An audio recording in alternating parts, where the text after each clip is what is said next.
essayer de ne pas être ennuyeux, je vous promets que je ne dépasserai pas de 3/4 d'heure. Tu me diras, Ninon. Comme on n'a pas de télécommande, Ninon va travailler avec moi. Elle est chargée de projet au voyage à Nantes et elle s'occupe spécifiquement des projets que nous avons dans le vignoble. Donc elle le connaît très bien aujourd'hui. Alors on va revenir un peu en arrière, mais rassurez-vous, on va aller vite. La naissance de tout ce travail sur la culture à Nantes, 89, on va partir de 89, pas avant parce que ce serait trop long. 89. Jean-Marc Ayrault est élu maire de Nantes. Il était auparavant maire de Saint-Herblain. Je l'ai connu à Saint-Herblain parce qu'on avait créé un syndicat intercommunal avec des villes de l'agglomération, Rezé, Saint-Sébastien, Saint-Herblain, La Roche-sur-Yon, qui n'est plus dans l'agglomération, Saint-Nazaire. Et puis on avait créé une structure itinérante avec un gros camion et du matériel. Et on allait dans ces villes, dans ces communes, essayer de proposer des actions culturelles adaptées à chacune de ces villes, qui ne se ressemblaient pas. Entre Saint-Sébastien et La Roche-sur-Yon, peu de rapport. Entre La Roche-sur-Yon et Saint-Nazaire, peu de rapport. Voilà. Donc on a appris à travailler sur le terrain avec cette structure qui s'appelait le CRDC. Bon. Et à Saint-Herblain, Jean-Marc Ayrault était maire de Saint-Herblain. On avait créé un festival de théâtre sous chapiteau dans le parc de la Gournerie. Et c'est là qu'on s'est connus. À ce festival, on avait fait venir Royal de Luxe, on avait fait venir Zingaro, tous les grands théâtres de cette période-là. Et voilà. Et quand il a été élu maire de Nantes, je suis revenu à Nantes avec lui, bien évidemment. Et il arrive dans une ville qui est un peu éteinte. On parle toujours de la Belle Endormie en parlant de Nantes, mais on l'a dit aussi de Bordeaux. De toutes les villes qui ont sommeillé un temps ont été traitées de Belle Endormie. Mais là, c'était un peu vrai. La ville avait perdu ses chantiers navals en 86. Elle avait perdu l'usine Lu, quand même un fleuron de la biscuiterie. Voilà, tous les symboles, tout ce qui faisait son identité forte, et surtout les chantiers navals qui étaient au cœur de la ville, sur l'île de Nantes, qu'on appelle l'île de Nantes aujourd'hui. Quelle que soit l'entrée dans la ville, on les voyait, ces chantiers navals. C'était ça l'identité de la ville. Nantes était un port. Bon, il n'était plus là. Et très vite, il comprend que pour transformer la ville, il va lui falloir 20, 30 ans. Je pense qu'il avait cette idée-là. Mais en même temps, il a envie de donner tout de suite des signes de cette transformation, des signes de dynamisme, des signes de jeunesse. Et donc, il me demande d'imaginer un événement culturel qui dise ça, qui dise cette envie de transformation, cette envie de changement, et cette envie aussi d'être à l'avant-garde, de ne pas être une ville de province en France, mais d'être une ville qui parle aussi avec le monde. Voilà. Et on crée un festival qui s'appelle Les Allumés EES, et qui va, pendant 6 ans, en octobre, pendant 6 nuits, de 6h du soir à 6h du matin, montrer, programmer des artistes, de grands artistes de villes étrangères. La première édition, c'est Barcelone. On fait venir, donc en 90, on a mis 9 mois pour préparer les Allumés, après l'élection de Jean-Marc Ayrault. On fait venir de grands artistes de Barcelone, c'est l'époque de la Movida, l'époque où ça bouge vraiment culturellement en Espagne. Et très vite, tous les Nantais sortent dans les rues, on va dans les friches industrielles, on va justement dans les anciens hangars des chantiers navals, on va dans des appartements privés, on va dans le pont de Cheviré, on va dans des endroits totalement incroyables, improbables, et les Nantais nous suivent. Et c'est de 6h du soir à 6h du matin. Et ce festival va donner de Nantes l'image d'une ville qui bouge.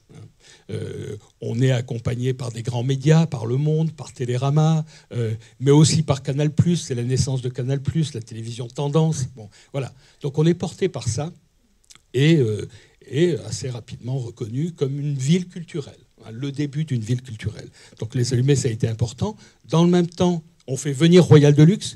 Royal de Luxe, c'est vraiment, mais déjà à cette époque-là, la plus grande troupe de théâtre de rue, j'ai envie de dire, du monde. Ils font le tour du monde. Voilà, ils viennent s'installer à Nantes parce qu'ils cherchent un refuge. À Toulouse, ils ont eu quelques problèmes. avec la mairie de Toulouse. Donc ils viennent se réfugier à Nantes. Et là encore, c'est le signe de ce que veut devenir cette ville. Voilà, Royal de Luxe, vous avez vu, je gêne ce côté-là.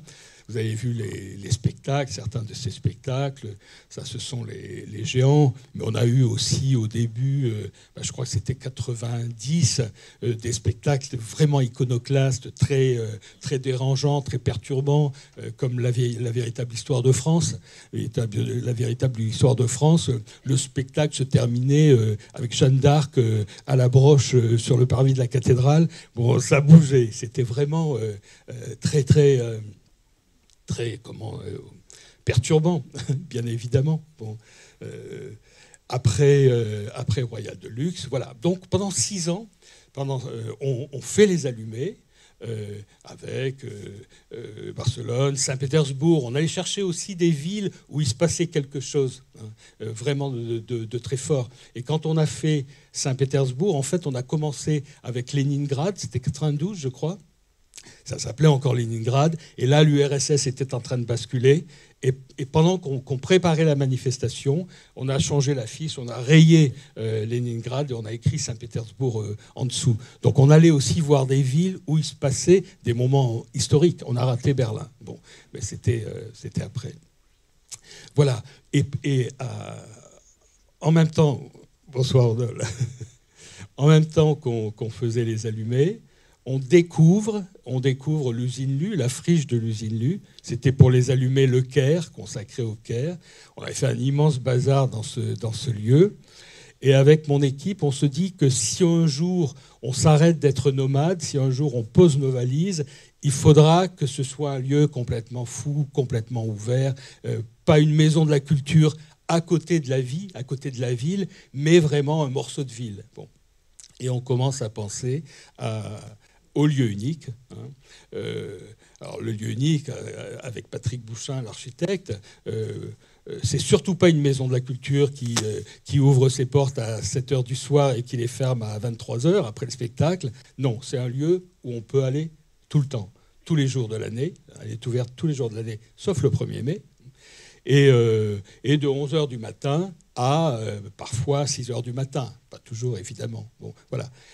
Un lieu très pluridisciplinaire. Quand on rentre dans le lieu unique, on n'est pas dans un théâtre. On rentre d'abord dans un bar, un grand bar. Et puis ensuite, à gauche, il y a un grand restaurant.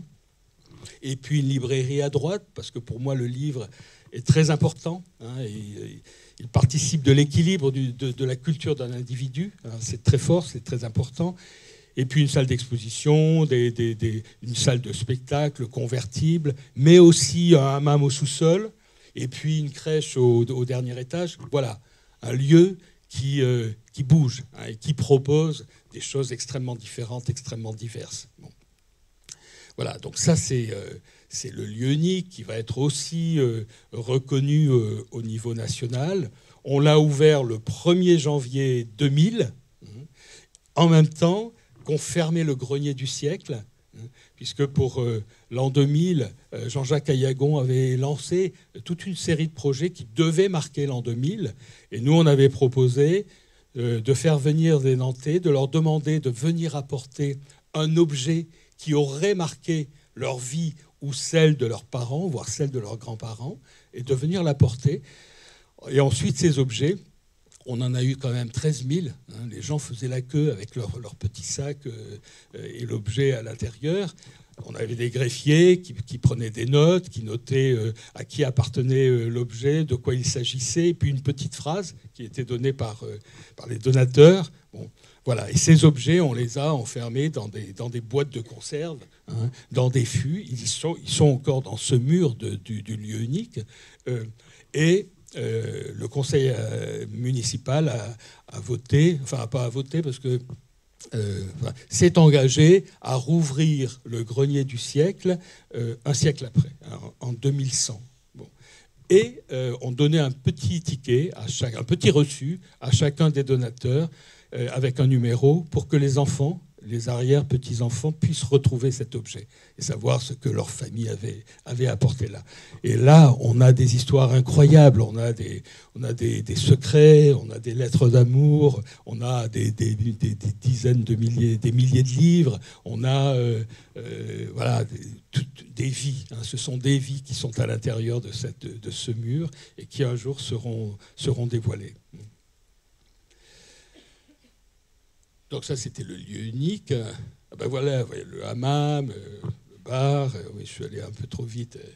Voilà, c'est ça, ce lieu. En 2007,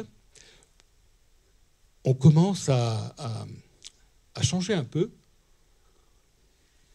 On crée les machines. Quand je dis on, ce sont des transfuges de Royal de Luxe, et Pierre Auréfis et François de la Rosière, qui imaginent d'abord l'éléphant, mais ils avaient tout un programme qui se poursuivait avec le carrousel des mondes marins, et puis bientôt, en 2022, l'arbre au héron. Voilà, on crée ces machines incroyables qu'on avait plus ou moins vues dans certains spectacles de Royal de Luxe, voilà, et qui vont commencer à donner une image aussi à la ville, hein, cette image très ludique et très inventive, très créative. Bon. En même temps, alors là, c'est le carrousel des mondes marins qui sera créé en 2012. Hein, 2012. Vas-y, passe, s'il te plaît, Ninon. Voilà, ça c'est l'arbre au héron, le futur projet. Alors là, c'est 2021, mais je pense que ce sera un petit peu plus tard. Voilà. En même temps que les machines, on crée une manifestation qui s'appelle Estuaire, dont je vais vous parler, et on rouvre le château des Ducs de Bretagne, qui est resté longtemps fermé, hein, pendant près de 6 ans, je crois, hein, pour restauration, pour rénovation. Bon. Et donc en 2007, on commence à voir arriver des touristes qu'on ne voyait pas à Nantes. Auparavant, on avait un tourisme très traditionnel sur la cathédrale, sur les quelques éléments du patrimoine qu'il nous restait à Nantes, le passage Pommeray, l'opéra. Bon, et voilà, on voit arriver des nouveaux touristes qui s'intéressent en fait à l'offre culturelle de la ville que je viens de vous décrire. Mais avant d'aller plus loin, on va faire un petit tour du côté d'Estuaire, essayer de comprendre de quoi il s'agit. Jean-Marc Ayrault et Joël Batteux, alors maire de Saint-Nazaire, sont en train de construire la métropole Nantes-Saint-Nazaire. Et effectivement, d'un point de vue économique, elle est évidente, elle est là, elle existe. Quand on prend la 4 voies entre Nantes et Saint-Nazaire, c'est des flux toute la journée, voire toute la nuit. Donc il y a entre ces deux villes une relation évidente. Mais ils estiment qu'il n'y a pas de culture commune, qu'il n'y a pas d'identité commune. Au contraire, les Nazériens sont très fiers de leur culture, sont très fiers de leur ville, de leur passé, de leur activité industrielle. Bon, les Nantais, c'est autre chose, c'est l'université. Bon, il n'y a pas de culture commune. Et donc, ils me demandent d'essayer d'imaginer un événement, je ne sais pas trop quoi, hein, qui montre qu'entre ces deux villes, il se passe des choses. Il y a une véritable relation. Bon. Et donc, on va sortir du lieu unique. On va sortir de notre boîte, hein, pour aller à nouveau sur un territoire. Et moi, là, je suis vraiment ravi. Parce que dans une maison de la culture ou dans une scène nationale, comme le lieu unique, même quand on travaille bien, même quand on remplit la salle, eh bien, on ne touche jamais plus que 10% de la population. Ce sont des statistiques qui sont évidentes. On avait calculé, nous, en faisant des rapprochements, que les différents publics du lieu unique, c'était au total 50 000 personnes différentes. C'est déjà pas mal, 50 000 personnes différentes, mais sur une agglomération beaucoup plus importante, d'à peu près 600 000 habitants, en gros, 700 000 si on prend la métropole Nantes-Saint-Nazaire. Bon. Voilà. Et donc la seule façon pour moi, mais depuis toujours, et j'y pense toujours et je continue à y penser, de toucher tout le monde, c'est d'aller dans l'espace public. Vraiment. Parce que là, dans l'espace public, on se livre. C'est comme si on allait au front. C'est-à-dire que tout le monde nous voit. Et tout le monde a un rapport à l'art, qu'il soit positif, négatif ou dubitatif. Bon. Voilà. Donc aller dans l'espace public, c'est là vraiment toucher tout le monde. Et avec ce projet de territoire, ce projet d'estuaire, voilà, on va essayer de travailler sur ce lien entre les deux villes, qui est symbolique, hein, mais qui est évident. Hein. Pour nous, c'était une évidence. On a pris une carte et c'était là qu'il fallait aller. Et donc, on a décidé de faire intervenir des artistes sur ce territoire, sur les deux rives de ce territoire, de Nantes à Saint-Nazaire, y compris dans Saint-Nazaire et y compris dans Nantes, dans les deux villes, et de demander à ces artistes, non pas de venir poser leur œuvre sur les rives de l'estuaire pour l'exposer, pour la montrer, pour faire une jolie exposition, entre guillemets, mais de créer des œuvres in situ pour interpréter ce territoire, pour le valoriser et pour l'interpréter. Bon. Et vous verrez, on s'arrêtera sur certaines œuvres, qu'elles disent tous qu'elles ont tout un sens par rapport à ce territoire. Alors, 2007, bon, on va passer assez vite sur les œuvres, parce que sinon on sera là encore demain. La première de toutes, celle qui aujourd'hui est assez connue, c'est Daniel Buren avec ses anneaux. Et Daniel Buren, là, donne des points de vue sur l'estuaire. C'est le départ. C'est le départ de notre aventure. Et c'est le premier artiste qui intervient parce que dans le milieu des artistes, c'est le pape de l'in situ, de ce que je disais tout à l'heure. Et puis après, encore une installation qui véritablement a du sens là où elle est, c'est-à-dire sur l'écluse du canal de la Martinière. Erwin Wurm est un artiste autrichien qui est très, très facétieux, qui fait toujours des œuvres très, très spectaculaires, très bizarroïdes. On lui explique ce qu'est le canal de la Martinière, pourquoi il a été creusé, et qu'ensuite, assez rapidement d'ailleurs, il a très peu servi ce canal sur l'estuaire. Il est devenu un cimetière de voiliers. Voilà, il enregistre tout ça, l'histoire de ce territoire. Et une semaine après sa visite, il m'envoie une lettre, un petit mot, avec à l'intérieur un morceau de nappe en papier d'un restaurant sur lequel il avait dessiné ce bateau que aujourd'hui les habitants du Pèlerin appellent le bateau mou, qui est un bateau, un voilier qui devait être dans ce cimetière de voiliers et qui essaie de s'échapper de ce cimetière, de regagner l'estuaire pour regagner la mer. C'est ça l'idée. Bon, voilà. Bon. Donc c'est une installation très ludique, très, très marrante, qui bien évidemment a plu très vite aux habitants du Pèlerin et qui en ont fait leur petite tour Eiffel. Se sont appropriés l'installation.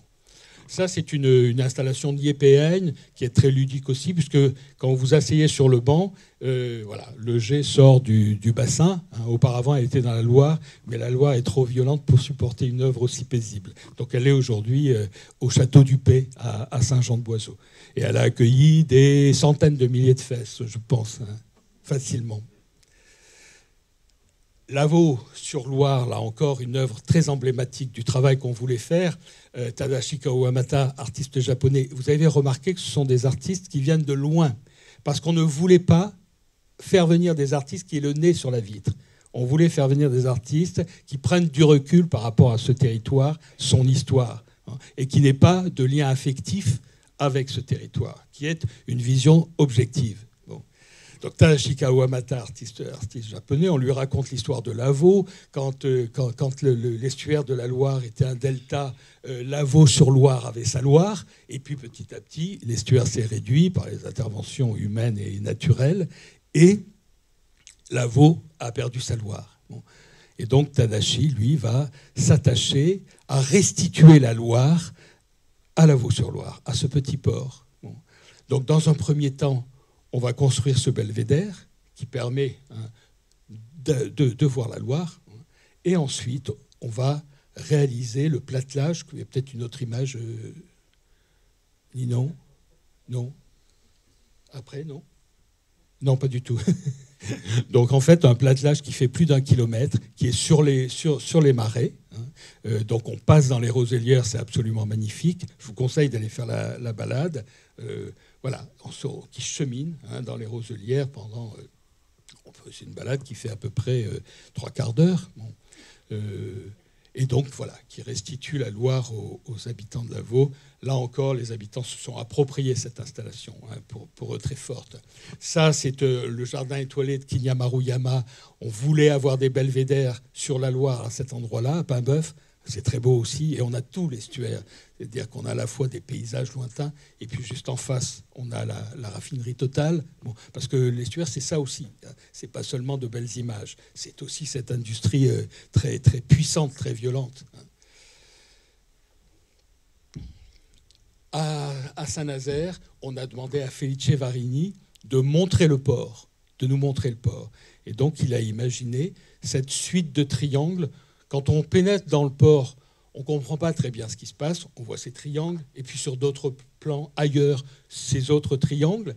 Et en fait, quand on monte sur le toit de la base sous-marine, où on a une vue splendide sur tout le port, hein, et sur l'océan, à un endroit donné, mais à 1 mètre près, hein, une anamorphose se crée, et vous avez cette suite de triangles qui se crée, cette fresque qui montre le port, avec des triangles peints sur des plans extrêmement divers. Hein. Là, par exemple, on est très loin. Là, on est très, très loin aussi de ça, de cette partie-là. Bon, voilà. Et ça a été un travail de fou, hein, qu'on a dû faire la nuit avec un laser. Bon. Et c'est devenu aussi, pour les Nazériens, leur œuvre, hein, une œuvre très, très, très emblématique. 2009, ça c'était la 2e édition. Là, c'est à Nantes. On a aussi travaillé dans les 2 villes, je vous le disais tout à l'heure. Et puis, cette installation est intéressante pour raconter la relation qu'on peut avoir avec le politique, chers amis. Donc Jean-Marc Ayrault fait tout pour que cette nouvelle école d'architecture se crée, avec de très bons architectes, la Caton-Vassal, qui font une très belle école, mais avec leur style. C'est très droit, c'est comme ça, c'est rectiligne, c'est bien dessiné, c'est bien posé, c'est là. Bon, très élégant aussi. Bon. Et il faut faire un 1%, parce que c'est la tradition, puisque c'est une école financée par l'État. Et donc le directeur Philippe Bataille me demande de faire le 1% avec lui, parce qu'il n'avait pas d'idée, et puis parce qu'on travaillait ensemble, on avait une très bonne relation.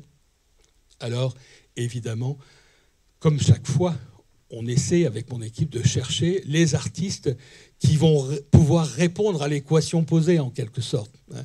Qu'est-ce qui se passe là ? Et bien évidemment, on essaie de penser à des artistes qui sont exactement l'inverse de la Caton-Vassal. Bon. Donc des artistes qui sont un peu babacool, de Rotterdam, qui font toujours des choses très organiques, un peu adipeuses, gluantes, un peu dégueulasses. Voilà. C'est l'atelier Van Lieshout. Et ils viennent à Nantes, ils voient l'école d'architecture, et ils créent cette espèce de bonbons, de chewing-gum délaissés, mais ils restituent quand même les lignes de la Caton-Vassal avec la porte. Ils retrouvent quand même la ligne de la Caton-Vassal avec la porte. Voilà. Et ça, je le raconte, je me permets de le raconter parce que ça le fait rire maintenant, Jean-Marc Ayrault. Mais bon, à l'époque, il ne riait pas du tout. Bon. Donc, à l'époque, en plus, il n'était pas bien. Là. Il se passait des choses, bon, peu importe.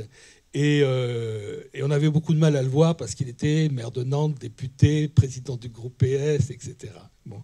Donc pour avoir un rendez-vous avec lui, c'était très compliqué. Donc on prenait le train avec lui jusqu'à Paris, et puis on revenait après, nous, et puis on le laissait là-bas à Paris. Bon. Et donc j'ai fait le train un jour avec lui pour avoir mon rendez-vous. Et donc je lui montre l'esquisse, je commence à lui parler, à lui expliquer ce que voulait faire Van Lieshout. Bon. Et il prend ça, et il la jette comme ça, et il me dit « Mais arrête, pourquoi est-ce que tu fais toujours l'intéressant ? Pourquoi est-ce que tu fais toujours de la provoque ? C'est pas seulement ça l'art. » Bon, il était vraiment pas bien, quoi. Donc on a commencé à avoir une discussion de fond sur le rôle de l'artiste, sur ce qu'est l'art, sur sa fonction de provocation. Hein, l'art est là pour troubler, hein, est là pour provoquer à un certain moment, évidemment des émotions, mais aussi des perturbations, bon, etc., etc. C'est des discussions qu'on avait souvent, hein, qu'on doit avoir avec le politique. Hein, bon. Et voilà. Et à la fin du voyage à Montparnasse, il me fait ça voulait dire vas-y, démerde-toi, mais fais-le tout seul et ne m'en parle plus, quoi. Bon, il disait jamais oui. Voilà, et donc on a créé cette absence, ça s'appelle l'absence Donc au début, beaucoup de personnes pensaient comme lui que ça venait perturber un beau paysage urbain. Et aujourd'hui, si on enlevait l'absence, là, on aurait de vrais problèmes. Parce que ce signal dans la vie, dans la ville, ce signe est devenu évident. Il faut que ça reste là, que ce soit beau ou pas, que ce soit adipeux ou pas. L'art n'est pas obligatoirement beau, mais il dit quelque chose. Donc ça, c'est une installation sonore dans le deuxième pot du bâtiment, une installation de Jean-Angela B. On va passer parce que sinon on ne tiendra pas les 3 quarts. Ah, là, si, c'est intéressant parce que ça, c'est François Morlet, un grand artiste français. Bon. Et lui, eh bien, il décide de créer une station météo sur cet immeuble d'Harmonie Mutuelle. L'œuvre a été financée évidemment en partie par Harmonie Mutuelle aussi. Et cette installation donne 3 figures, le soleil, la pluie ou les nuages. Vous donne le temps qu'il va faire dans les 3 heures à venir. Mais c'est vrai, hein, c'est pas des bourgs. Donc là, c'est le soleil. Et là, on voit les nuages sur le toit. Voilà, une œuvre dans une ville peut être ludique aussi. On ne voit que ça dans la nuit, hein, quand on arrive à Nantes. Et c'est une fonction essentielle. Et puis toujours, chaque fois qu'on a besoin d'un lieu, qu'on a besoin d'une fonction, on essaie d'être créatif. On ne se débarrasse pas de la question, on essaie d'être créatif. Et donc là, vous voyez, un architecte amoureux de Jean Prouvé était venu nous voir, avait acheté une station Total, Prouvé, dessinée par Prouvé, et on l'a transformée en lieu d'information, en lieu d'accueil pour le voyage à Nantes. Ça, c'est Roman Signer, grand artiste suisse, qui, avec ce son pendule, marque les flux de la Loire. Et, bon, là, ça, c'est Jimmy Durham, artiste américain, Serpentine rouge. C'est la seule œuvre qu'on ne peut pas toucher, hein, parce qu'elle est sur un territoire où on ne peut pas aller, devant la DCN, hein, classée secret défense. Donc voilà, c'est la seule œuvre de laquelle on ne peut s'approcher. C'est ce serpent qui sort de l'eau et finalement qui vient espionner ce qui se passe dans cette usine. Tadzunishi Villa Cheminée, encore un artiste japonais. On lui présente la centrale de Cordemais et, bon, évidemment, son imagination va très vite. Dans un premier temps, il nous avait proposé une cheminée au milieu de la Loire avec un Bouddha doré monstrueux assis sur la cheminée qui regardait vers Saint-Nazaire. Bon, on a dit qu'on ne pourrait pas. Ça, c'était sûr qu'on ne pourrait pas. Donc, il s'est rabattu sur le littoral, sur le côté, sur la terre, et il a créé cette cheminée à l'identique des autres cheminées de la centrale, mais beaucoup plus petite, évidemment. Bon. Et sur laquelle il a bâti cette petite maison qui ressemble à toutes les petites maisons, hein, qui sont là autour de l'usine pour abriter les gens qui travaillent dans l'usine. Et puis, il a créé cet arbre, et cette maison est habitée. Je vous conseille de réserver, parce que c'est absolument génial. Quand vous êtes sur le lit au 2e étage, vous avez d'un côté Saint-Nazaire, le pont, hein, les lumières de la ville, et de l'autre, la centrale qui ronfle la nuit. C'est vraiment très, très fascinant. Voilà, on voit mieux là la centrale avec le charbon. Ah ben voilà ce que je voulais vous montrer tout à l'heure. Là, on comprend mieux, hein. Ce platelage, vous voyez, quand on se balade dans les roselières, à Lavaux, c'est incroyable, c'est fascinant, mais vraiment. Hein. Voilà, on voit mieux, ben, vous voyez, tout ça qui chemine. Gilles Clément, lui, avait planté des trembles sur le toit de la base marine de Saint-Nazaire parce qu'il voulait faire trembler la base. C'est raté. Et puis un jardin, le jardin du tiers paysage. Dernière édition. On a fait des chambres aussi au Château du Pay, des chambres d'artistes. Voilà. On va passer. Voilà, ça, c'est une installation qui s'appelle Péage Sauvage, Petite Amazonie, hein, ce territoire qui a été préservé, sanctuarisé pour faire passer une autoroute, hein, pour faire entrer une pénétrante dans la ville de Nantes. Jean-Marc Ayrault a arrêté les frais assez vite. Et quand on montre cette Petite Amazonie, ce paysage, ce territoire dans laquelle s'est développé un écosystème incroyable, hein, qui ressemble à l'Amazonie. Et c'est pour ça que ça s'appelle la Petite Amazonie. Personne ne peut y rentrer, sauf aux Journées du patrimoine. On raconte tout ça aux artistes. Et ben voilà, ils imaginent un péage d'autoroute en bois qui devient place publique. Et c'est très agréable, c'est très beau d'être là. Et les habitants de Malakoff, puisque c'est à Malakoff, se sont emparés de cette petite place publique, hein, qui est devenue un lieu de conversation, de rassemblement, etc. Merzic et Morisseau, Lunartri, ça c'est sur la butte Sainte-Anne. Ça c'est Sarrazé, une grande artiste américaine qui, elle, a travaillé sur le thème de la colonisation. Donc, ce sont des colons, ces animaux sont des colons sur le territoire de Bouguenais, hein, sur les bords de la Loire. Donc, on va trouver une maman ours avec son petit ours, plus loin, je ne sais pas si on l'a, une panthère noire, voilà, la maman ours, des paysages magnifiques, la panthère, et puis plus loin, les singes, on voit des singes là aussi. Voilà. Ça, c'est Jean-Luc Courcoul, le metteur en scène de Royal du Luxe dont je vous parlais tout à l'heure. J'avais très envie de lui. C'est le seul artiste qui ne soit pas plasticien, hein, mais artiste de spectacle vivant. Et il a imaginé cette maison qui est à l'identique d'une maison de Lavaux, hein, de la crêperie de Lavaux, qui aurait dérivé, hein, et qui se retrouve aujourd'hui à Couéron, hein, dans l'eau. Donc elle subit les marées, hein, elle joue avec les marées. Et c'est très, très, très fascinant, hein. Pour ceux qui ne l'ont pas vu, je vous conseille, c'est facile d'y aller. Bon. Et c'est une sorte de Magritte en 3D, hein, dans ce paysage. Voilà. Donc tout ça, tout ce que je vous montre sont des œuvres pérennes. Ça, c'est Wang Yongping, Serpent d'océan, une pièce magnifique, hein, tout en aluminium, sur pieux, dans l'eau, hein, dans la mer à Saint-Brévin, bon, et qui joue avec les marées. Hein. Quand la marée monte et qu'elle s'engouffre dans ce squelette, elle le fait bouger. Enfin, on a l'impression qu'elle le fait bouger, qu'il est vivant. Donc pour Wang Yongping, c'était un serpent, un squelette de serpent qui annonçait de très mauvaises nouvelles sur la planète. Voilà. Et là, on arrive au voyage à Nantes. Deuxième édition d'Estuaire en 2009. Là, véritablement, ce que je vous disais tout à l'heure se révèle. Des touristes arrivent, hein, pour voir une offre culturelle assez importante. Hein.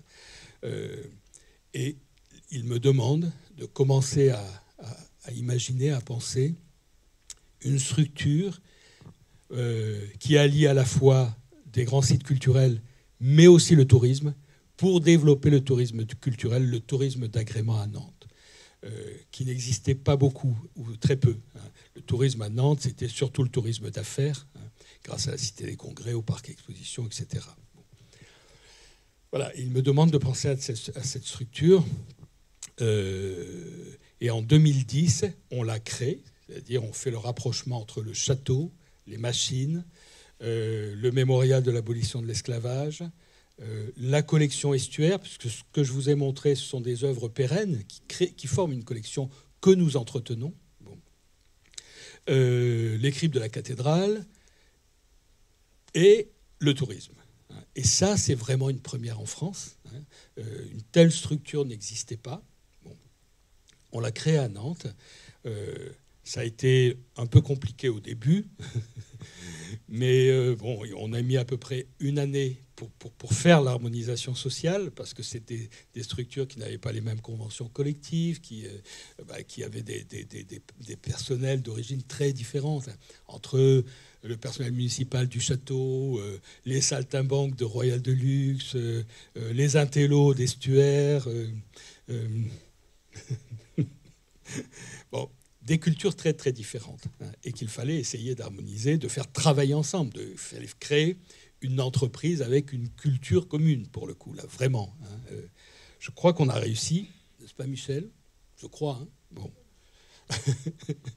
On a aujourd'hui une vraie équipe, hein,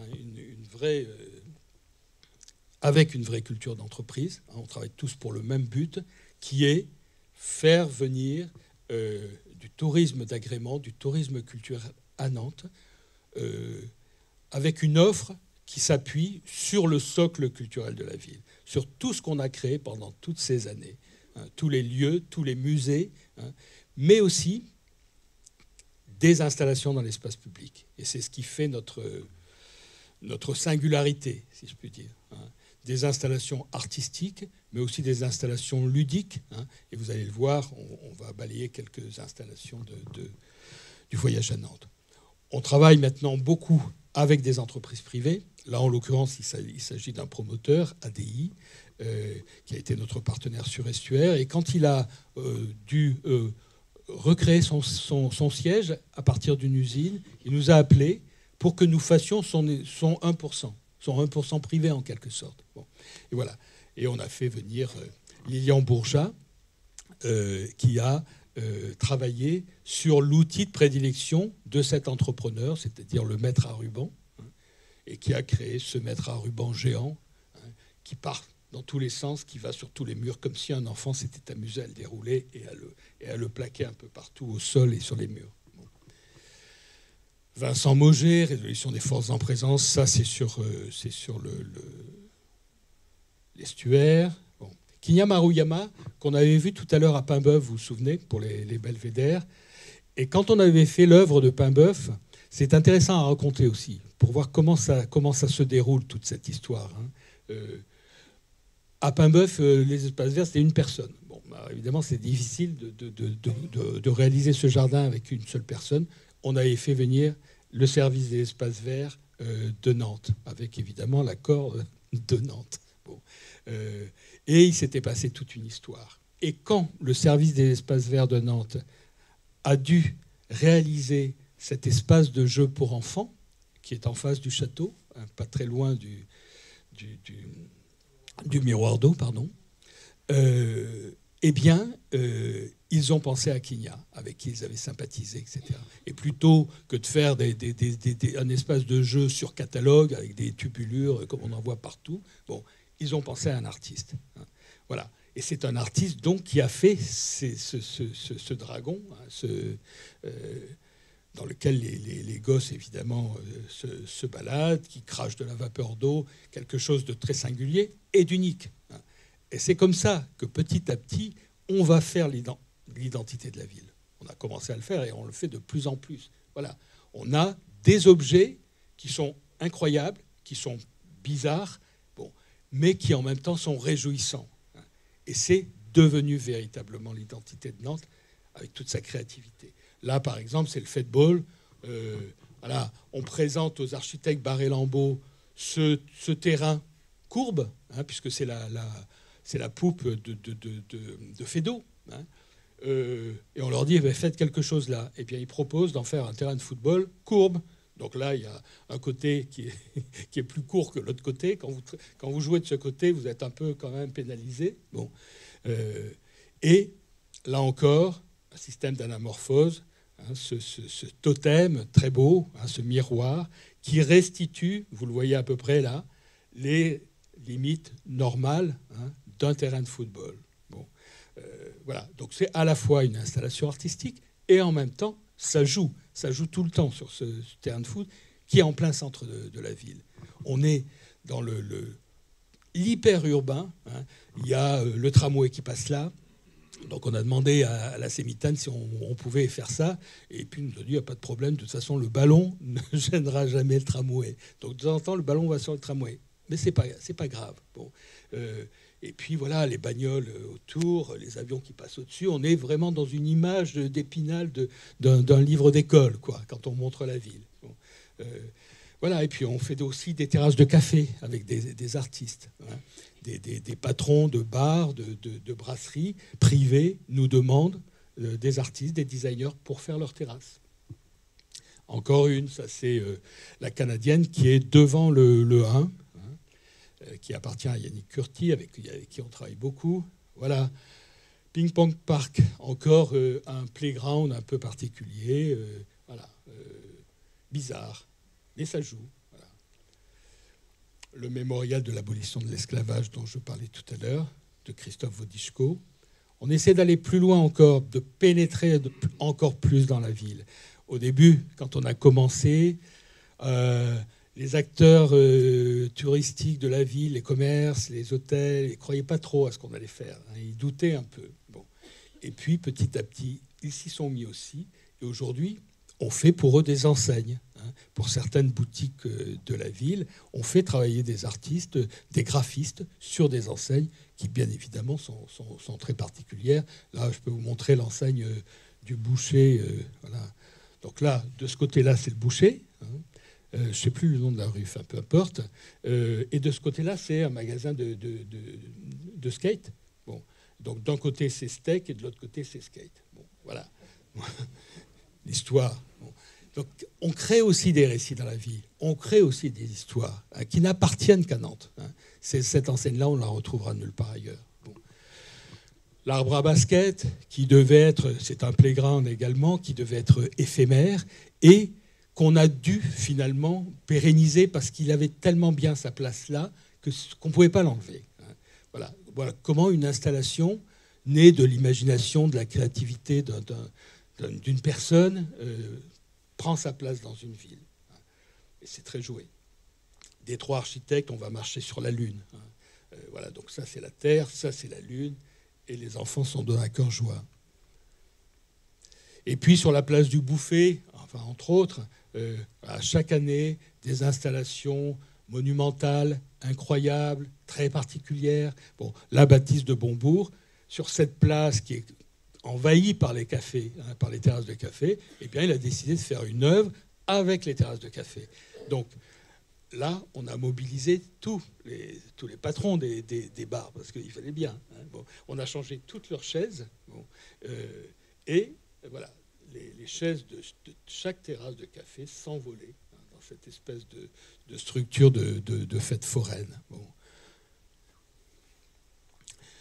On essaye, je le disais tout à l'heure, d'entrer dans la ville, de pénétrer. Hein, et là, une jeune architecte, Myrtille Drouet, est venue me proposer, dans une faille hein, de la ville, à côté du passage Pommeret, dans cette petite rue du Puy d'Argent, dans cette petite rue du Puy d'Argent, un triplex. Hein. Alors on peut continuer à passer hein, dans la rue, là, que vous voyez, mais au-dessus, il y a un triplex. Alors c'est minuscule, hein, c'est comme des appartements japonais, hein, je sais pas moi, 2 mètres de large, sur 3 étages, et cette maison est habitée, va être habitée. Parce que, là encore, bien évidemment, nous n'avions pas de permis de construire. Et nous n'avons pas demandé de permis de construire parce qu'on ne l'aurait pas eu. Bon.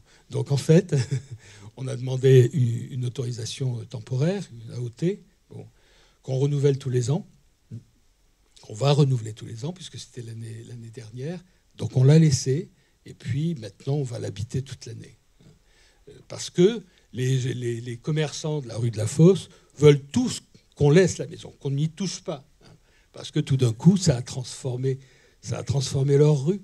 Ils ont fait un chiffre d'affaires monstrueux cet été. Bon. Donc voilà, ça entre dans la ville, ça infuse, ça pénètre. Le toboggan, idem. On a eu beaucoup de soucis avec le toboggan. Moi, je n'ai pas eu de vacances à cause du toboggan. Mais je n'étais pas le seul. Hein. Et voilà, parce que ce sont des prototypes. C'est très compliqué. Un artiste, des architectes imaginent un objet pour lequel on n'a pas de référence, qu'on a vu nulle part ailleurs, sur le château, hein, et pas ailleurs non plus. Voilà. Alors ça a fonctionné, on n'a pas eu d'accident grave, mais bon, on a beaucoup, beaucoup surveillé. Et là, on est en train de le transformer pour qu'il puisse perdurer. Hein. On le laissera la saison d'été, on le démontera et on le remontera à chaque été. Et ce sont des artistes et des architectes qui l'ont imaginé. Bon. De War et Giquel, ça c'est à la galerie. Le potager de la cantine. Dans ce parcours, il est très important aussi d'avoir des lieux de convivialité. On n'est pas là seulement pour aller au musée, pour voir de l'art sans cesse. On est là aussi pour être bien, pour comprendre une ville, pour découvrir une ville et y être bien. On a créé un potager magnifique qui fait 1000 mètres carrés quand même, à côté de la cantine.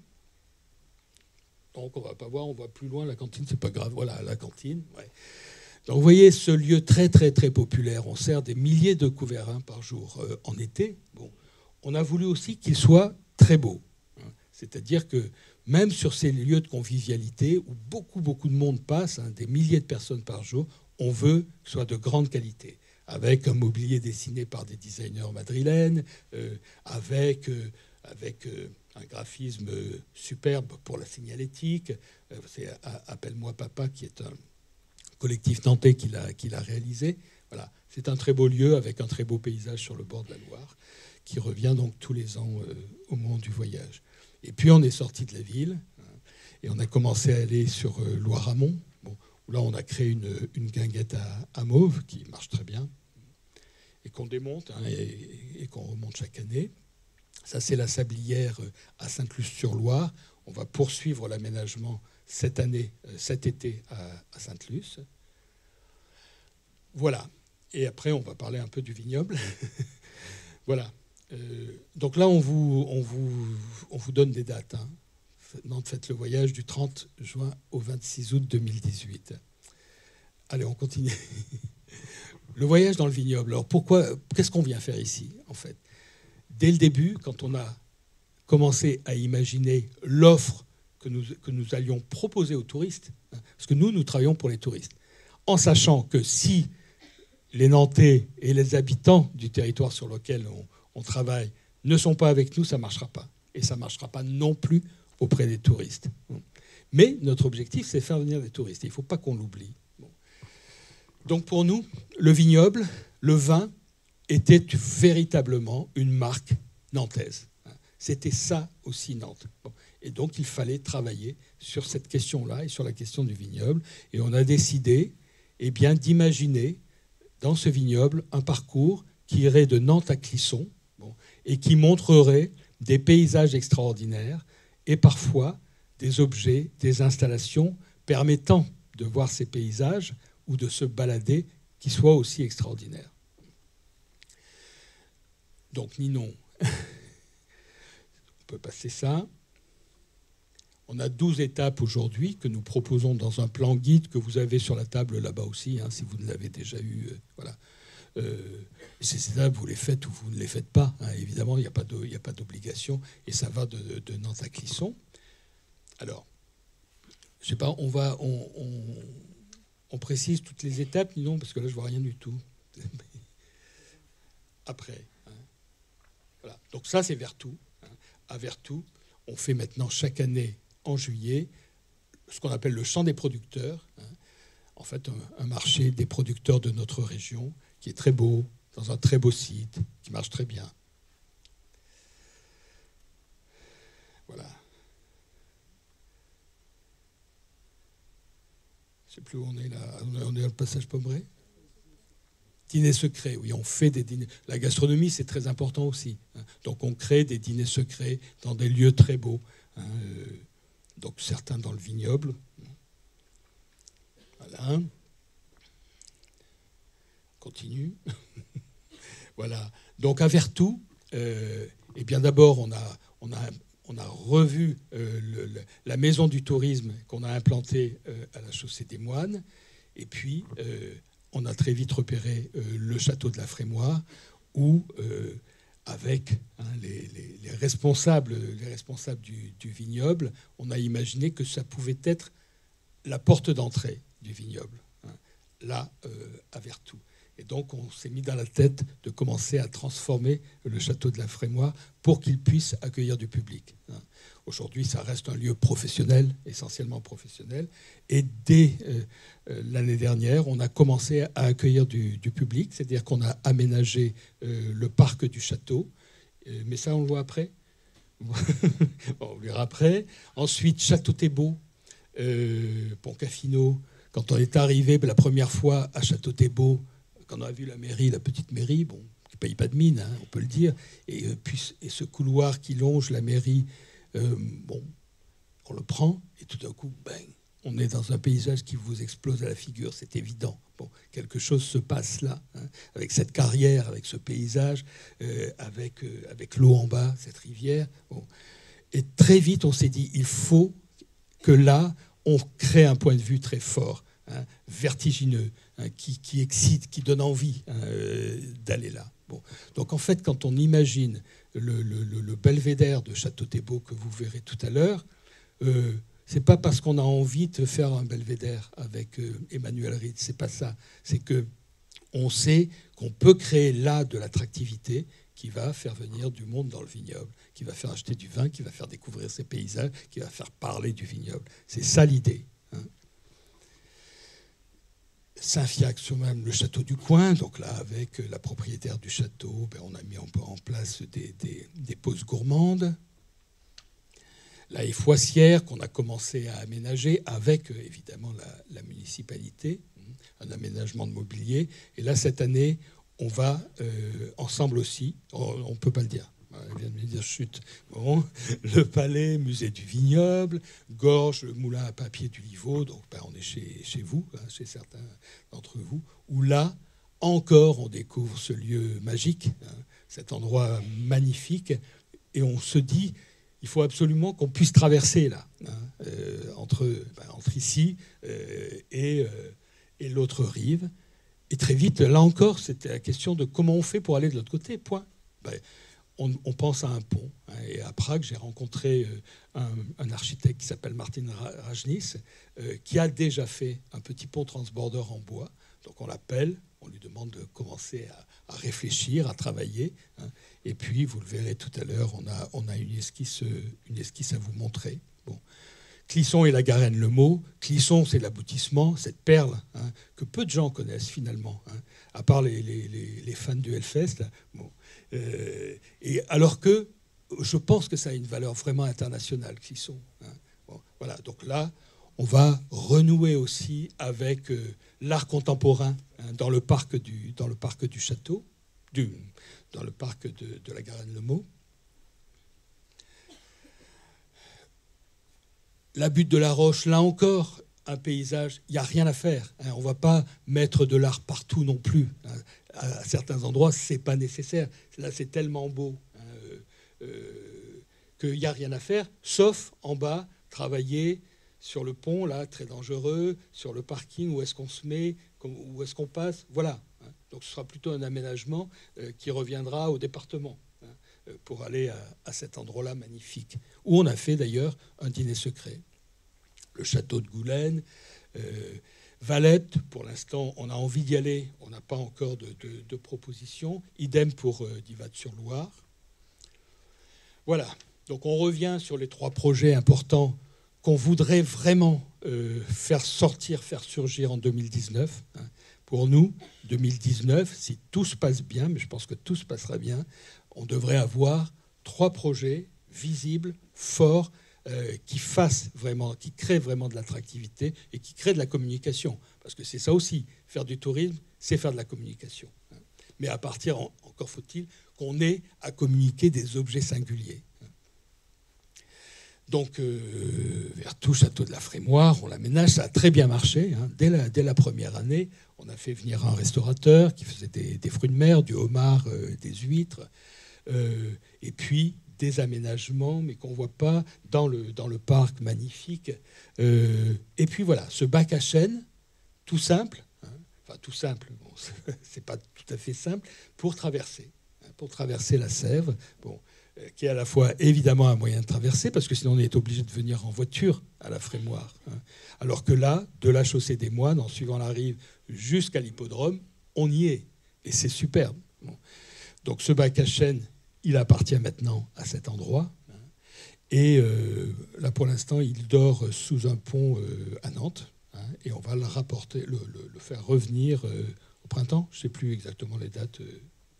Printemps, mi-mai. Voilà.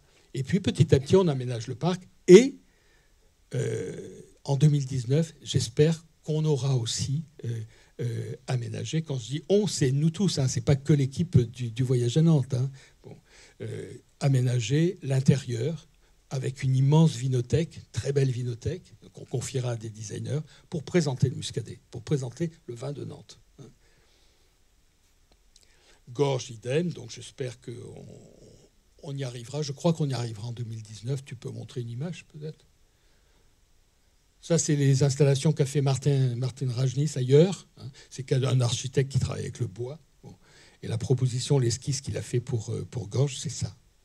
C'est une structure en bois, bon, avec ce pont transbordeur. Vous voyez cette petite nacelle qu'on actionne soi-même et qui nous fait traverser la rivière. Donc on peut y mettre des vélos, hein, des piétons et des vélos. Évidemment, ça n'est pas d'une utilité totale. Hein. Bien sûr qu'on pourrait s'en passer. La preuve, c'est que pour l'instant, il n'y en a pas. Mais ça va être une attraction. Ça va être quelque chose qui va provoquer des envies de promenade, bon, et qui va, d'ici, nous emmener vers Clisson, hein, sur les bords de la Sèvre. Le chemin est déjà fait. Voilà quelques images.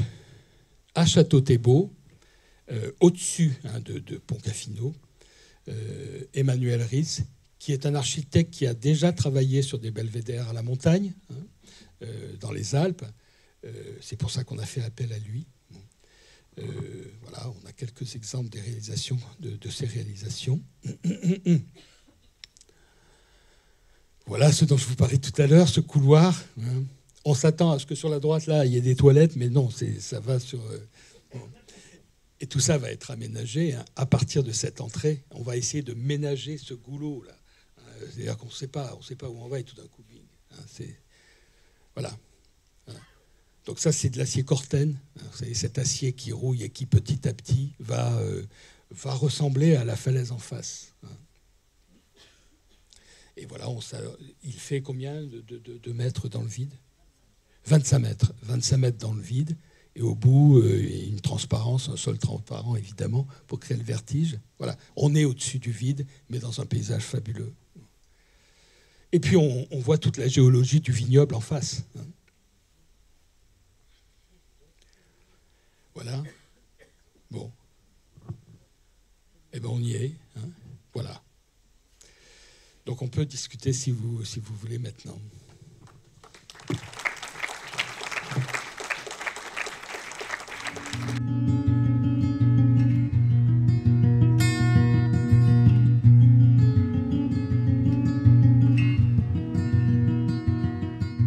Bon, j'ai écouté avec intérêt, effectivement, votre exposé. Et sur le voyage à Nantes notamment, que je connais un petit peu, dont j'ai pu apprécier un certain nombre de choses lors de son parcours, d'autres un peu moins, hein, carrément je vous le dis. Et pour ce qui concerne le voyage dans le vignoble, je ne connais pas du tout, donc je ne ferai pas de commentaires. Par contre, effectivement, vous êtes parmi nous pour faire aussi la promotion des nouveaux projets qui concernent le voyage dans le vignoble. Et moi, je suis plus sensibilisé par rapport au projet de Gorges, et notamment donc le pont transbordeur. Alors là, autant je comprends que vous fassiez la promotion, autant ma compréhension se heurte complètement à ce projet, que je considère comme totalement aberrant. Et mon propos, il va être critique, oui, très critique, mais très courtois aussi, pour faire suite aux propos de M. Rivalin. Donc, excusez-moi, j'ai mon petit papier quand même, parce que ça me paraît important. Ok, alors ce projet, il a été acté. Il a été acté par les collectivités, hein, c'est-à-dire par les élus. Il n'y a pas eu la moindre consultation ni concertation préalable avec ceux qui sont les premiers concernés, c'est-à-dire les Gorgeois. Je rappelle tout de même que le total investi sur le site, compris le pont transbordeur, en termes d'aménagement, dépassera probablement les 2 millions d'euros. Bon, alors peu importe la provenance de ces financements, la somme est là et le contribuable est concerné. Vous êtes venu, M. Blaise, convaincre les élus du bien fondé de ce projet. C'est votre rôle. Dans une démarche que je qualifie, moi, un peu de marketing économico-touristico-culturel, on va dire ça comme ça, résumé.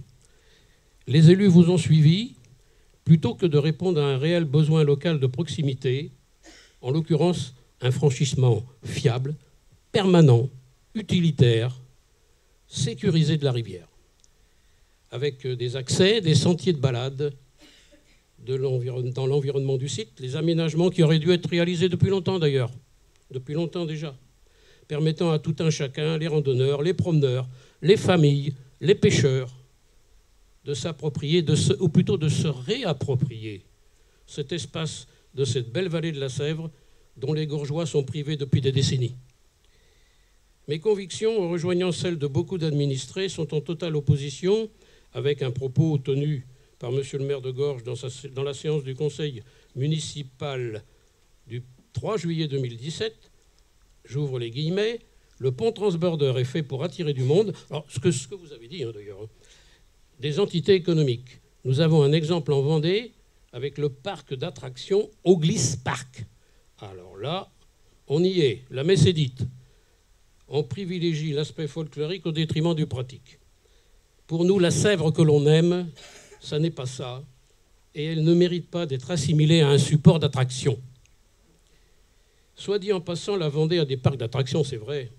Mais s'agissant de la Sèvre, les communes vendéennes riveraines ont su y aménager des espaces, des franchissements qui sont de vraies références en matière pratique et d'environnement, bien autre chose que des systèmes attractifs.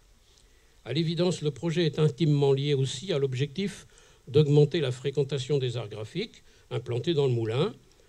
Moi, rien à dire là-dessus. Le fonctionnement du transborder devant être probablement calqué sur celui du moulin. Ça veut dire qu'il ne fonctionnera pas tout le temps.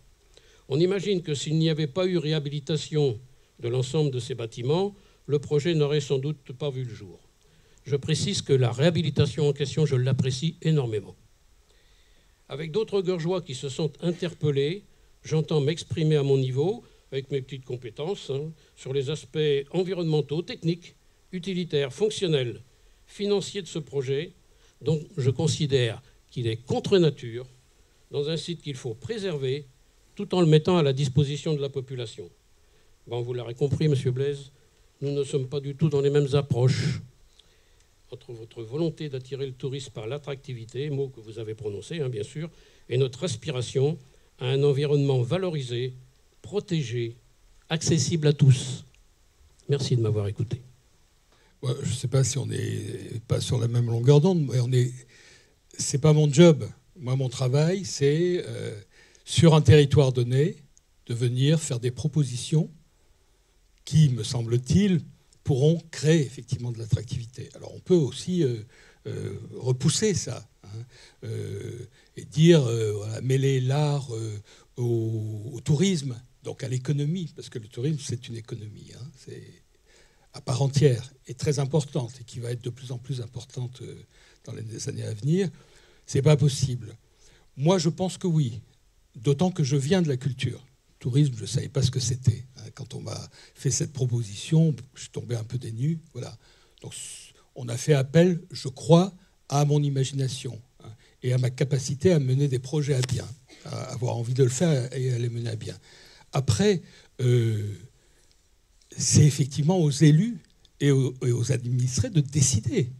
Et donc, le maire de Gorges va sans doute faire des réunions publiques, va sans doute...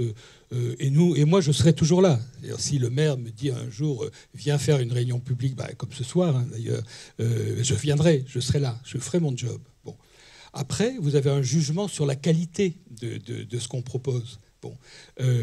Moi, je pense que l'architecte qu'on a choisi, c'est pas pour rien. On est allé chercher un architecte donné...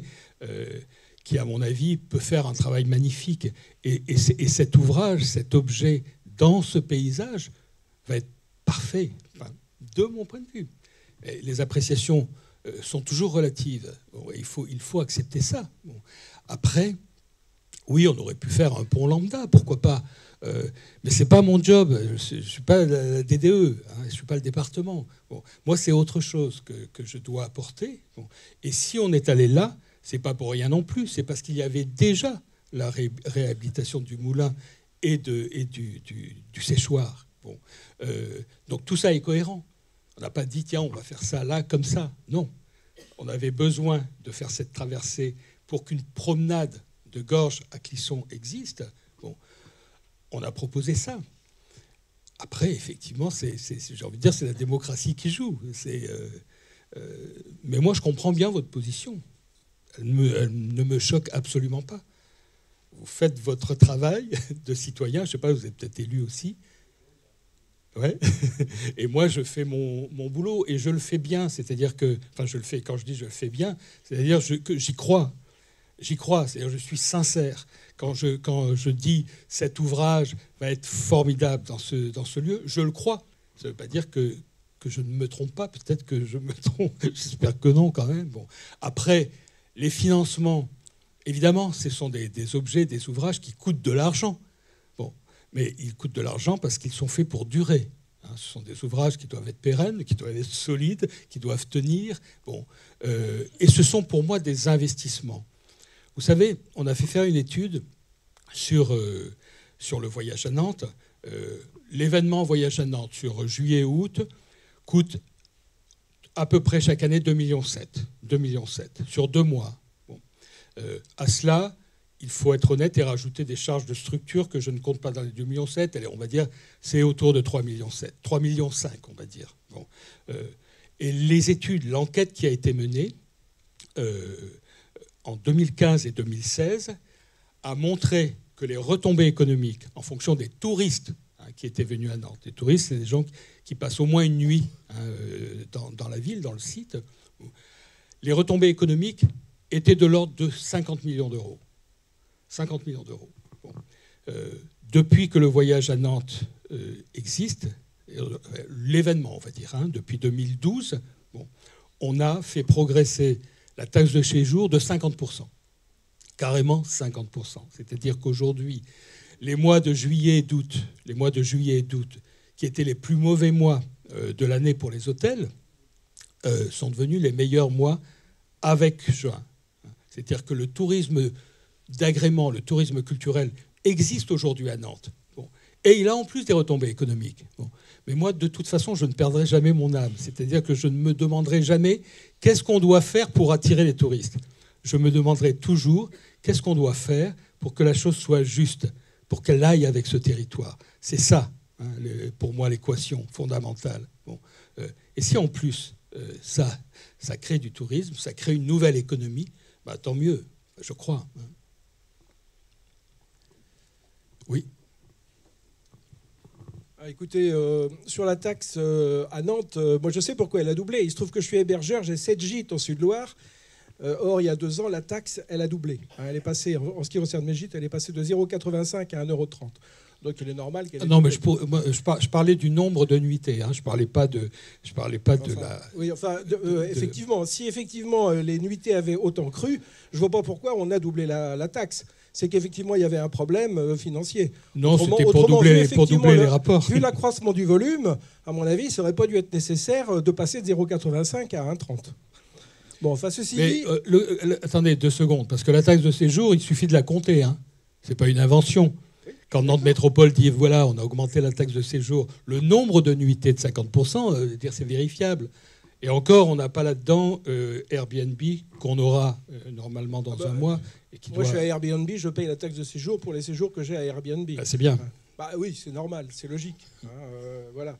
Mais de fait, si effectivement le nombre de nuitées a doublé, je ne vois pas pourquoi on a doublé le volume, enfin le montant de cette taxe. Enfin, c'est une question que je pose. Voilà. Je n'ai pas dit doublé, j'ai dit plus 50%. 50%. 0,85 à 1,30. En l'occurrence, le prix, pour un gîte 3 étoiles. Et ça, c'est Nantes Métropole qui veut gagner de l'argent. Oui, tout à fait. Bon, moi, j'ai un peu une impression d'étouffement en suivant votre exposé. Et c'est un étouffement que je vis personnellement en me demandant s'il y a de la place aussi pour d'autres démarches touristiques. Il se trouve que, alors en plus, moi aussi je suis responsable d'une structure touristique puisque je suis vice-président d'une association qui s'étend sur les 5 départements bretons et qui s'appelle Canaux de Bretagne et qui essaye de travailler à valoriser ce patrimoine, qui est un patrimoine qui effectivement a failli disparaître dans les années 80, les années 70, et qu'on essaie de valoriser avec des initiatives locales qui sont modestes, mais en s'appuyant sur une population dont on va essayer de valoriser le génie, les capacités à offrir des prestations, etc. Et il se trouve que je suis dans cette association et je l'administre en tant que professionnel, puisque en 2012, j'ai posé un bateau sur la Sèvre à mes frais. J'ai demandé de l'argent à personne, je n'ai pas été subventionné, d'accord, je l'ai acheté. J'ai vu qu'effectivement, il n'y avait pas de démarche touristique d'interprétation du vignoble à partir de la rivière. Et je me suis lancé. J'ai demandé des autorisations. J'ai tissé des partenariats. Et puis, bon an, mal an, ça le fait. je ne gagne pas d'argent, je fais mes frais, mais effectivement, j'en retire un très grand plaisir. J'adore les bateaux, j'ai eu un chantier naval à Rezé, la ville de Nantes ayant été mon plus gros client, puisqu'il y a 11 bateaux qui sont utilisés par les scolaires de la ville de Nantes à la base de la Genelière que j'ai construit, que j'ai fourni, puisque j'étais très investi dans des démarches socio-culturelles et éducatives. Donc avec ce bateau, je me suis dit, je vais faire effectivement l'interprétation. Je me suis payé le Ziermer, là, le bateau, l'énorme bouquin sur le vignoble que j'ai potassé. Je suis un très bon client de l'université sur Lys. Hein. Et puis voilà-t-il pas qu'au mois de février... Alors, le voyage à Nantes, le voyage dans le vignoble, m'a proposé effectivement un partenariat quand vous avez débarqué en 2015. Ben, j'ai dit très bien, hein, si effectivement ça me permet d'équilibrer un peu plus et d'avoir un peu plus de clients, je ne vois pas pourquoi je voudrais. Donc on a effectivement ajusté nos offres. Et puis voilà-t-il pas qu'en février, on me dit, écoutez, on vous retire les prestations sur lesquelles vous avez travaillé en 2015 et 2016 pour les filer à un autre bateau qui va venir de Nantes. Alors écoutez, alors ce bateau pour moi est beaucoup moins adapté. Il n'a absolument aucun vécu culturel, hein, esthétiquement ou en termes d'histoire.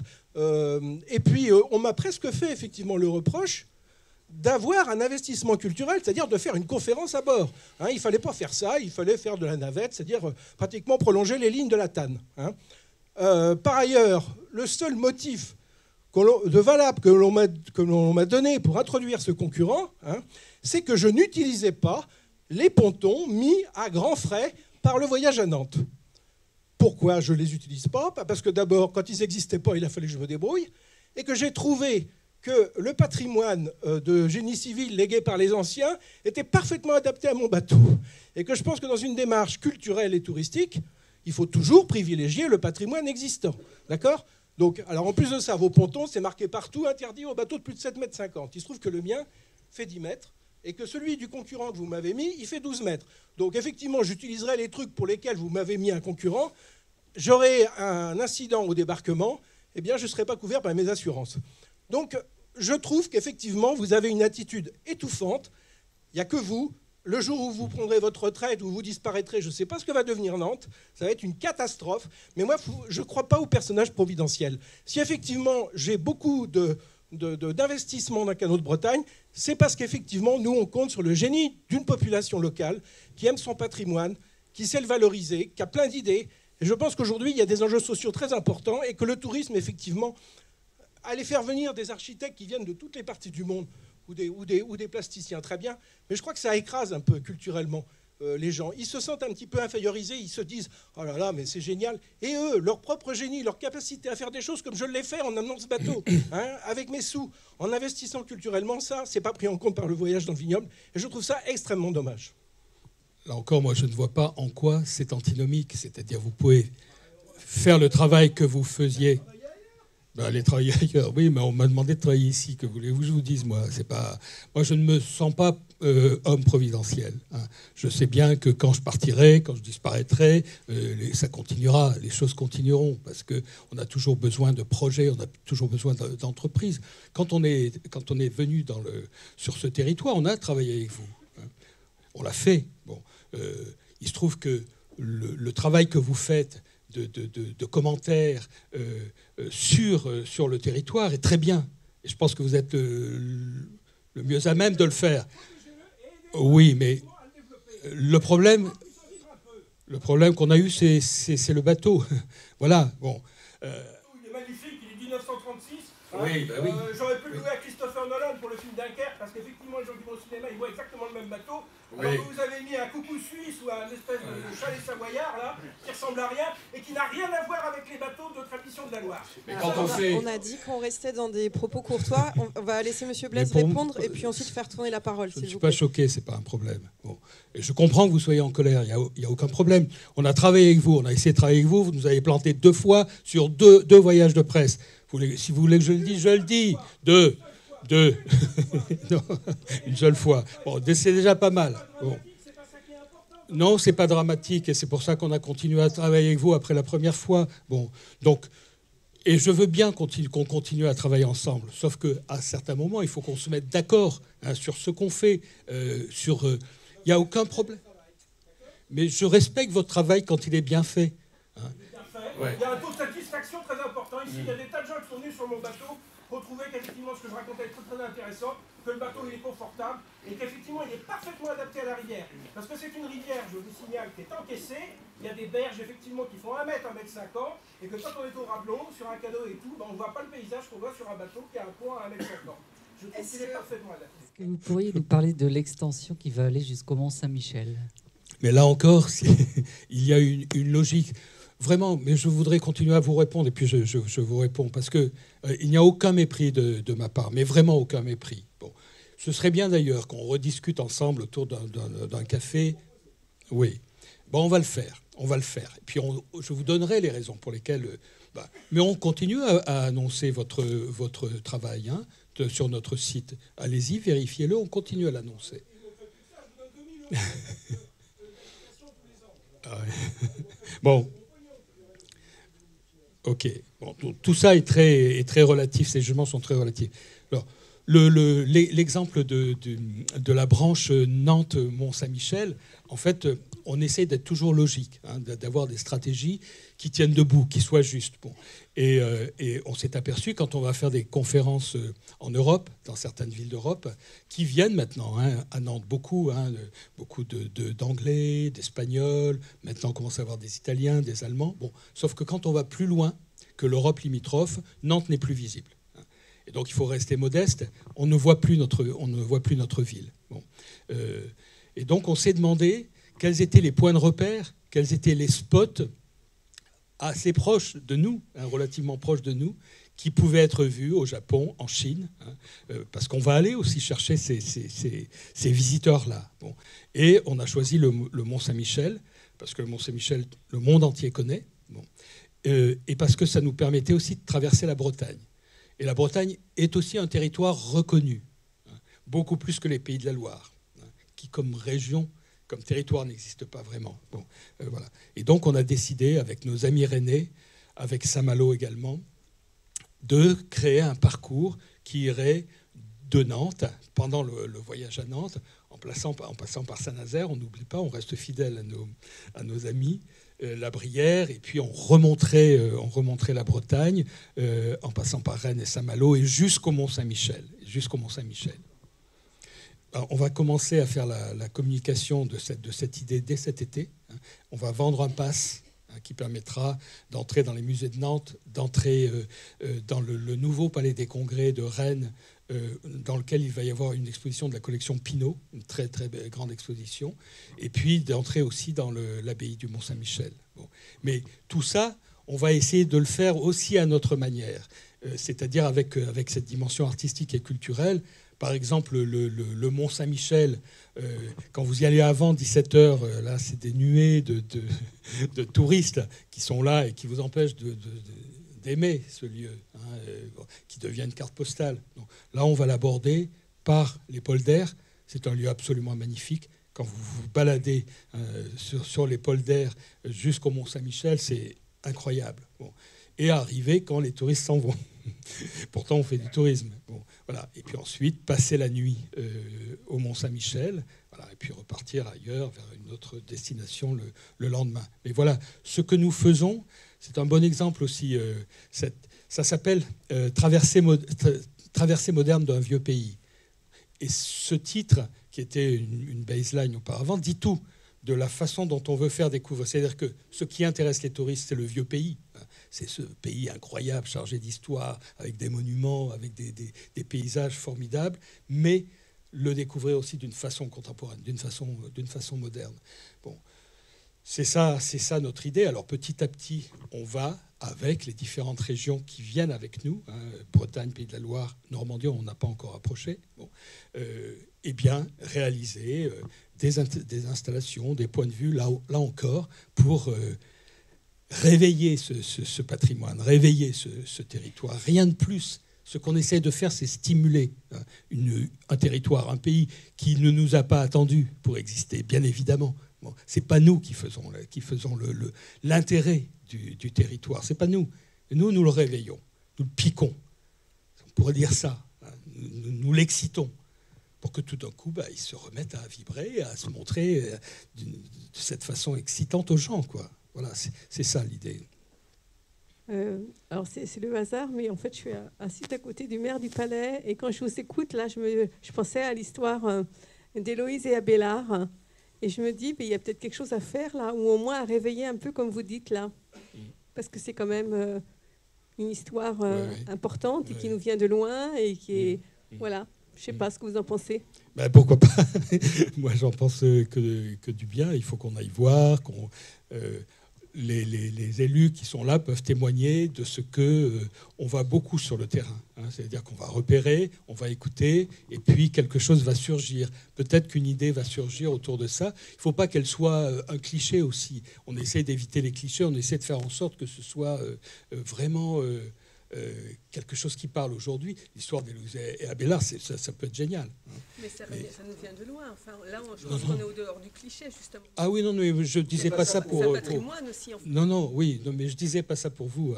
D'abord, je ne me serais pas permis. Mais non. C'est-à-dire qu'il faut essayer de trouver la façon contemporaine de montrer ça, de raconter ça, de relater ça. Bon. Mais pourquoi pas, pourquoi pas. On va venir vous voir. Je voudrais intervenir parce que tout à l'heure, il y a eu un commentaire qui me heurte un peu les oreilles. C'est finalement de laisser croire que c'est le voyage à Nantes qui fait du dumping sur le vignoble nantais. Il ne faut pas laisser imaginer cela. Bien avant, nous avions fixé, par exemple, le site du Livau comme une priorité de la communauté de communes d'Avet-Clisson. Gilbert Sorin, ancien maire de Gorges, se rappelle des temps héroïques où ça a déjà été fixé. Il a donné l'impulsion pour qu'on s'intéresse au site du Livau, château de Loisinière, bois de Buis, moulin des arts graphiques. On vient de mettre 500 000 € sur le séchoir pour avancer, pour le rendre utile à la population, et on est allé à la rencontre du voyage à Nantes. Parce que c'est comme pour l'échange multimodal. C'est pas quand les trains seront passés qu'il faudra s'inquiéter de comment les prendre. Donc, l'idée, c'est aussi... Vous savez, j'aime Gorges. J'y ai travaillé 22 ans. Donc, je connais bien le bord de la rivière. Je l'ai fait à pied bien plus que la plupart des gens qui sont ici dans la salle. Je connais Gorges parfaitement. Puis après, je connais Valette, puisque j'y ai passé 19 ans, 22 plus 19, vous voyez, ça fait 41, ça fait la carrière de quelqu'un. Et c'est un pari, cette rencontre avec Jean Blaise et le voyage à Nantes. Et mes amis de Vertou qui sont là, et les rencontres que l'on peut avoir, parce que je pense qu'une autre fois, on pourra vous offrir aussi le parler de Pierre Auréfis. Je l'ai entendu l'autre jour parler des éléphants, il sait les rendre vivants. À un moment où il y a la disparition des éléphants. De la même manière, sans audace, sans ambition, on n'ira pas très loin. Il faut de temps en temps avoir de l'audace. Puis vous voyez, je suis doublement intéressé parce que je suis maire de la commune de Médon-sur-Sèvre et le porte-vue de Château-Thébault va nous porter préjudice, puisqu'il est sur la commune de Château-Thébault et il regarde la falaise de Médon. Allez interroger les viticulteurs de Château-Thébault, faites un sondage auprès des viticulteurs de Médon et ils vous diront non, peut-être pas, c'est peut-être pas si mauvais que ça, qu'il y ait quelque chose qui s'accroche à la falaise et qui regarde le vignoble nantais d'un petit peu plus haut que du fond de la vallée. Il faut aujourd'hui qu'on rencontre le voyage à Nantes pour avoir notre place sur l'arc atlantique. Jean est modeste et humble, mais il ne vous a pas parlé de la mission que lui avait confiée la ville de Nantes, par exemple, c'était de porter l'activité des producteurs de ce territoire jusqu'à Hambourg. Et il y a eu quelque chose de fabuleux, je crois que c'est cet été, à Hambourg. Jean n'en a pas parlé. Il faut à tout prix monter dans le train. Et ça a été une des chances de Gorges de l'avoir compris pour le pôle d'échange multimodal. Il y a peu de communes sur le chemin de Clisson à Nantes.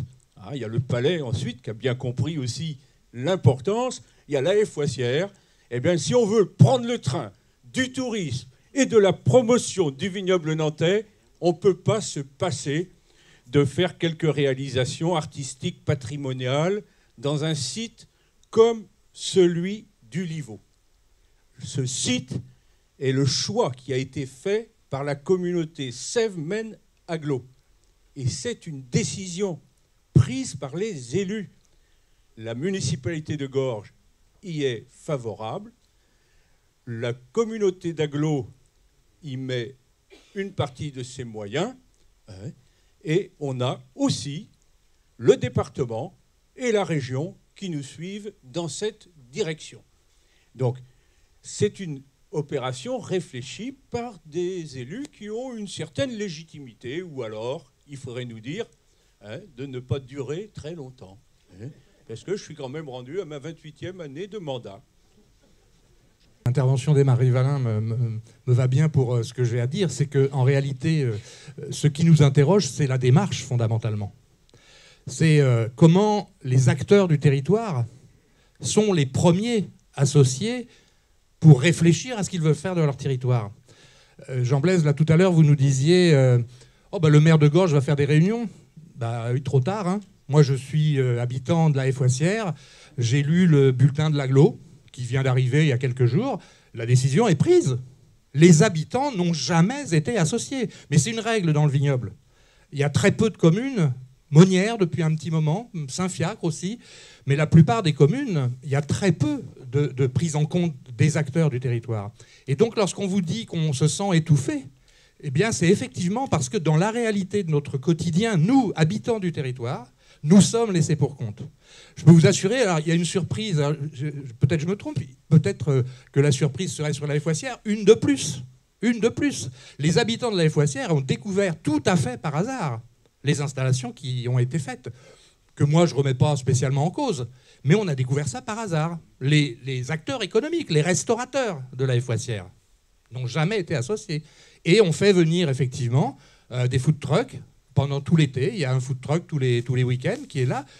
On peut imaginer que les acteurs économiques, restaurateurs de la Foissière, auraient pu peut-être être associés par la municipalité, par le voyage à Nantes. En tout cas, c'est vraiment une question de démarche. Moi, je suis un militant d'éducation populaire. Je pense que tout ce qui se fait, et ce que vous conduisez, vous, de votre côté, c'est l'antithèse de ce que nous, on peut défendre, effectivement. Et donc, ce qu'on remet en cause, c'est cette manière de concevoir le développement d'un territoire. C'est cette manière d'apporter des choses de l'extérieur. Excusez-moi, mais moi je m'interroge, j'ai lu aussi donc le bulletin, j'ai découvert qu'en 2016, la communauté de communes de Clisson avait réalisé une étude sur le plan vélo. Pour l'instant, je ne sais pas ce que ça a donné. Et puis en 2018, on va en lancer une pour la partie Sèvres-Maine et Goulaine qui vient de rejoindre la communauté d'Aglo. Donc en gros, peut-être que fin 2018, début 2019, on aura une idée de cette étude sur le plan vélo. Mais le pont, lui, sera déjà fait. Bon. Est-ce que c'est le plus important de traverser la rivière ou c'est le plus important d'avoir les boucles touristiques, puisque du coup il y a des boucles touristiques, mais aussi des itinéraires qui servent aux habitants du territoire. Or, je peux vous assurer que quand on fait du vélo, moi je vais faire mon marché à Clisson en vélo, de la Foissière, je ne passe pas par le Livau. Et je passe aujourd'hui par des routes qui n'ont rien à voir. C'est-à-dire que les habitants du territoire ont d'autres perspectives sur un déplacement en vélo. Et le franchissement de la rivière peut effectivement être une œuvre d'art, peut être une attraction, c'est vous qui utilisez le terme d'attraction, c'est pas moi, hein, mais ça a aussi un rôle social et économique sur le territoire. Et pour pouvoir le construire, eh ben alors faites-le avec nous. Et puisque les élus dans notre territoire semblent avoir des difficultés à concevoir la coopération et la co-construction avec les habitants, bah peut-être qu'il faudrait qu'à ce moment-là, vous preniez contact avec l'ensemble des associations, qu'elles soient des associations loisirs, culture, éducation, ou les associations des professionnels, pour travailler sur ce qu'on voudrait faire de notre territoire. Je pense que là, alors, vous seriez mieux accueillis. Non, mais nous, on est tout à fait d'accord, mais c'est quand même d'abord aux élus de nous le demander. C'est-à-dire, les élus ont des stratégies. Hein, ils sont assez grands pour les mettre en place, pour les mettre en œuvre. Nous, quand on arrive sur un territoire comme celui-là, qu'on ne connaît pas, qu'on connaît très peu, bien sûr, on n'est pas les maîtres de ce territoire. C'est les élus qui doivent effectivement nous dire, bah voilà, il faut faire une réunion publique ou il faut rencontrer telle association, mais nous le faisons. Nous rencontrons plein de gens sans cesse, mais vraiment, véritablement, bon, sur tout ce qu'on fait, sur tout le territoire, et à Nantes aussi, bien évidemment. Sinon, on ne serait plus là depuis longtemps. Et les installations, le travail que nous faisons seraient rejetés. Ce n'est pas le cas. Puisque maintenant, ça fait 35 ans que je travaille. Bon, on aurait été rejeté. Bon. Donc, encore une fois, je vous le répète, vous rencontrez, discuter avec vous, on ne demande pas mieux. Mais les élus, à un moment donné, ont jugé qu'on n'était pas suffisamment prêts, que les études n'avaient pas abouti, etc. Bon, donc, non, c'est pas du travail à l'envers, parce que sinon, on ne fera jamais... Dans 10 ans, on sera au même point. Moi, je le sais par expérience.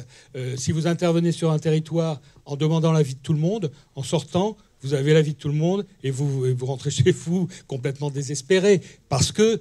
c'est dur, la démocratie, c'est vrai. Non, mais ce n'est pas une question de démocratie. Non, mais la démocratie, c'est voter pour un élu ou ne pas voter pour un élu s'il ne fonctionne pas. Mais c'est pas pendant 6 ans je me tais, parce que les élus, pour être réélus, ils sont obligés de vous écouter, ils sont obligés de vous répondre. Mais je sens bien qu'il y a là une opposition à des élus et qui fait son travail d'opposition. Que voulez-vous que je vous dise, moi j'ai vécu ça à Nantes. Quand je me suis fait virer de Nantes en 83 par Michel Chauty, je l'ai vécu. Donc je sais ce que c'est. J'ai résisté, j'ai continué. Et puis voilà. Et puis on est là aujourd'hui. Mais on n'a aucun mépris pour ça. Mais encore faut-il que ça se passe, qu'à un moment donné, on puisse le faire.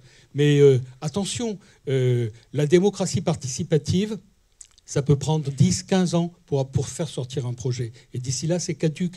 Bon, voilà, c'est tout. Il faut qu'à un moment donné... Oui, c'est un désaccord de fond. Ouais.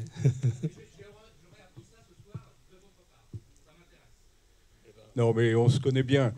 Et je peux dire peut-être qu'à la Fouassière, vous n'avez pas eu l'occasion d'en débattre. Mais sur la situation, par exemple, de Château-Thébault, on a fait une réunion avec l'ensemble de la population pour se tenir au courant, et on avait plutôt une bonne ambiance dans cette réunion. Il y avait un seul reproche, c'était qu'une fois le maire s'était garé sur une place non autorisée. Vous voyez, c'est ça qui avait un petit peu atténué la qualité de la soirée. Et là, je pense que dans le contexte de l'université sur Lys, c'est vraiment, à contrario de ce que vous nous dites, c'est vraiment à contrario un autre esprit qui préfigure. On a donné la possibilité d'entendre Jean Blaise. J'ai exprimé l'avis des élus que je pense majoritaires sur ce territoire, c'est qu'il y a une nécessité de débattre avec la population sur ces questions-là. Donc je pense que quand même, cette université sur... Comment ? Mais ils sont au conseil communautaire, vous savez. C'est dommage d'avoir choisi le même jour. Eh bien, on va essayer après de mettre tout ça en musique pour que ce soit un petit peu plus transparent et un peu plus facile à comprendre. Mais vous savez, on travaille aussi sur l'histoire du syndicat du pays, etc. On travaille de la même manière avec Michel Lester, avec un certain nombre. Il faut avancer pour se comprendre. Après, vous connaissez bien aussi le système. Il faut quand même que dans chaque commune s'établisse cette relation avec la population sur des choix qui sont préoccupants et passionnants. Passionnants. Il faut vraiment là-dessus que ensemble, on avance sur ces sujets.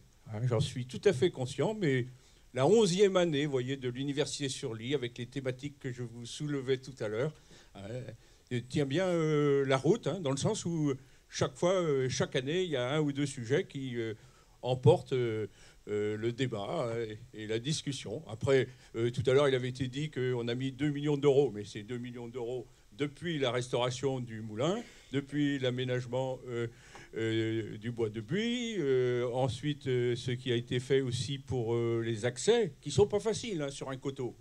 Ils ne sont pas faciles, mais tout le monde le sait.